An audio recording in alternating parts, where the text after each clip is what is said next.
serviteur de Dieu, votre serviteur le pasteur Mohamed Sanogo. Amen. Et voilà, même si je me fais appeler je donne le titre pasteur. Amen.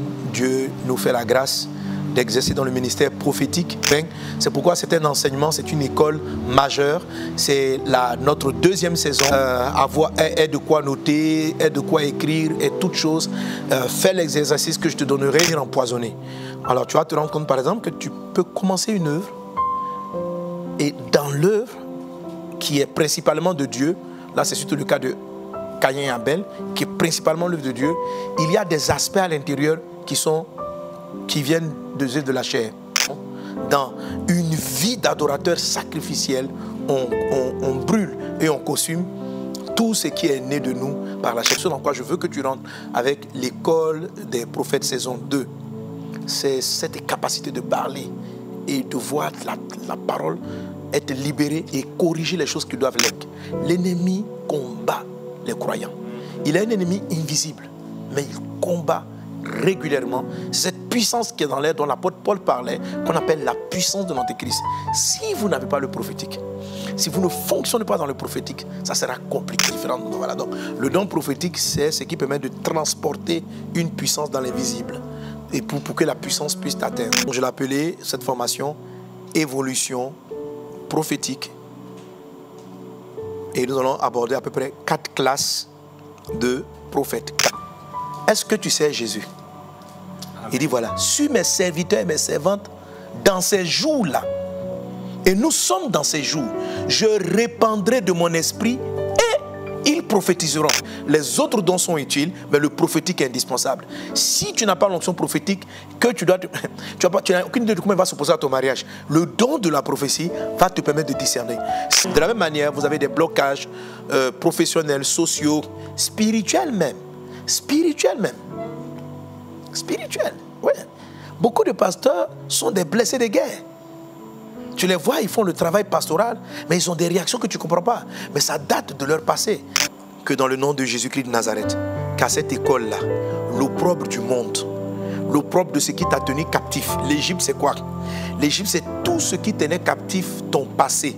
C'est-à-dire les problèmes de mariage, les problèmes du péché, ces différents problèmes, ces différentes difficultés. Lorsqu'Israël arrive à Gilgal, c'est le démarrage. Dieu roule l'opprobre. Mais Élisée, pour le jour où Dieu allait l'enlever, Dieu va préciser leur station. Ils vont dire, bon, le point de démarrage pour les écoles des prophètes et l'étape des prophètes, c'est Gilgal. C'est-à-dire, je dois rouler l'opprobre de l'Égypte. Tout ce qui représente le monde, je dois le rouler de ta vie. Tu ne peux pas continuer vers ces écoles-là. Tu ne peux pas aller de l'avant dans la suite de la formation si tu n'es pas passé par Gilgal. Selon le texte qu'on a lu tout à l'heure, tu n'as pas roulé l'opprobre d'Égypte. Donc la classe préparatoire s'appelle Gilgal. Et on continue. Mais ce que Dieu attend d'un croyant, même si à Gilgal tu es sauvé, à Gilgal tu es délivré du péché, à Gilgal, avec Gilgal simplement, tu peux avoir la victoire sur beaucoup de liens avec Gilgal. Le ministère prophétique est une affaire de filiation. Il est différent, et tout à l'heure tu vas comprendre l'importance de la filiation, il est différent du don de la prophétie, qui lui n'est pas forcément rattaché à une filiation spirituelle. Mais le ministère prophétique efficace est une affaire de filiation.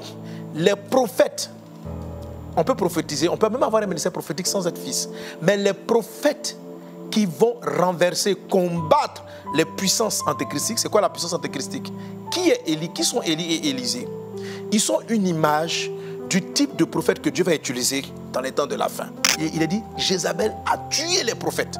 Donc c'est un esprit très dangereux qui s'installe là où il ne faut pas et qui massacre les prophètes. Massacrer les prophètes aujourd'hui, il ne s'agira pas de te tuer physiquement, mais il s'agit de te rendre faux prophète. Parce qu'elle veut que les vrais prophètes mangent à sa table. Il faut la filiation. Alors, on va voir que la première classe de Gilgal est l'école de la filiation. La classe préparatoire est l'école de la filiation. C'est le démarrage où Dieu va établir le fait que tu sois plus simplement appelé prophète, mais tu commences par être appelé fils de prophète. Et celle de Élisée pour les combattre. Cette dimension-là que Dieu prévoit pour les temps de la fin est une notion qui vient par filiation. Amen. C'est pourquoi il est dit, vos fils et vos filles prophétiseront. Amen. Pas toute chair va prophétiser. je répandrai mon esprit sur toute chair, mais ceux qui vont prophétiser, ils sont un terme important, ils sont fils et filles. Ne vont pas aller jusqu'à l'établissement de leur ministère. Ils se contentent de rester à Bethel. Ne reste pas à Bethel. Amen. Alléluia. Amen. Amen. Amen. Ne reste pas à Bethel. Quel que soit le niveau de don que tu reçois, qu'est-ce que Élisée va recevoir plus tard?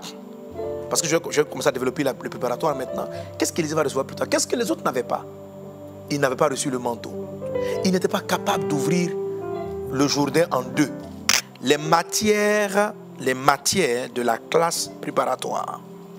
Les matières, un peu comme dans une classe, on a mathématiques, on a physique, on a géographie, on a langue, voilà.